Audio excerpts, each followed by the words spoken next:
বন্ধুরা, তোমরা রাত্রে ঘুমোতে যাওয়ার আগে আর সকালে ঘুম থেকে উঠে অবশ্যই ভগবান শ্রীকৃষ্ণের বাণী শোনো। এতে তোমার জীবন বদলে যাবে। চলো আর কোনো দেরি না করে সেই পবিত্র বাণী শুনি। শ্রীমদ্ ভগবদ্গীতাকে নিয়ে বলা হয়েছে একং শাস্ত্রং দিবকী পুত্র গীতাম, অর্থাৎ একমাত্র সেই শাস্ত্র যার গায়ন স্বয়ং ভগবান শ্রীকৃষ্ণের মুখ নিঃসৃত বাণী থেকে হয়েছে, তাই শ্রীমদ্ ভগবদ্গীতা। যখন মহাভারতের যুদ্ধক্ষেত্র কুরুক্ষেত্রে অর্জুন অস্ত্র তুলে নিতে দ্বিধাগ্রস্ত হয়ে পড়েছিলেন, তখন ভগবান শ্রীকৃষ্ণ নিজ মুখে যে শাস্ত্রের গীত গেয়েছিলেন, সেই মহাদিব্য উপদেশই শ্রীমদ্ ভগবদ্গীতা নামে পরিচিত। এর মাহাত্ম্য অপার, অপরিমেয়। এর প্রকৃত মাহাত্ম্য কেউই পুরোপুরি বর্ণনা করতে পারে না। শেষ, মহেশ, গণেশ পর্যন্ত এর সমস্ত গুণগান সম্পূর্ণরূপে প্রকাশ করতে পারেন না। তাহলে আমরা সাধারণ মানুষ তো আরও সীমাবদ্ধ।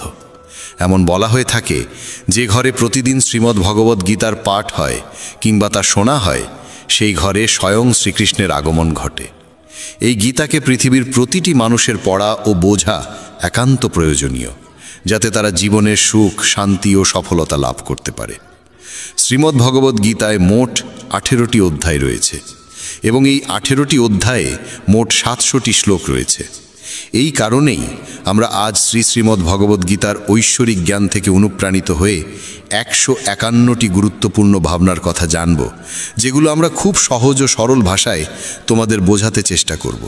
আর আমাদের পূর্ণ বিশ্বাস, প্রতিদিন এই ভাবনাগুলি শ্রবণ করলে তোমার জীবনের বর্তমান এবং ভবিষ্যতের সমস্ত সমস্যা থেকে মুক্তি লাভ সম্ভব হবে।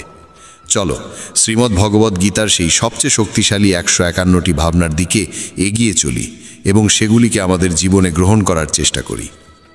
শ্রীমদ্ ভগবদ্গীতার প্রথম ও সর্বাধিক গুরুত্বপূর্ণ উপদেশ হল কর্মই সর্বোচ্চ ধর্ম।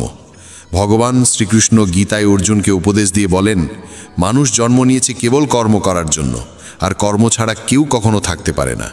মানুষকে ফলের চিন্তা না করে কেবলমাত্র নিজের কর্তব্য পালনে মনোনিবেশ করা উচিত। সবসময় সৎকর্ম করা উচিত, কারণ কর্ম সেই ফসল যা মানুষকে যেভাবেই হোক কেটে নিতে হবে। যেমন কর্ম হবে ঠিক তেমনই তার ফলও হবে। কর্মের হিসেব খুব সহজ। ভালো করো, ভালো ফল পাবে; খারাপ করো, খারাপ ফল পাবে। মানুষ যে রূপে ঈশ্বরকে স্মরণ করে, ঈশ্বরও তাকে সেই রূপেই দর্শন দেন।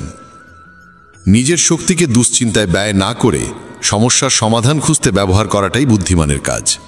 অসৎ জিনিস দেখা আর শোনা থেকেই আসলে অসৎতার শুরু হয়।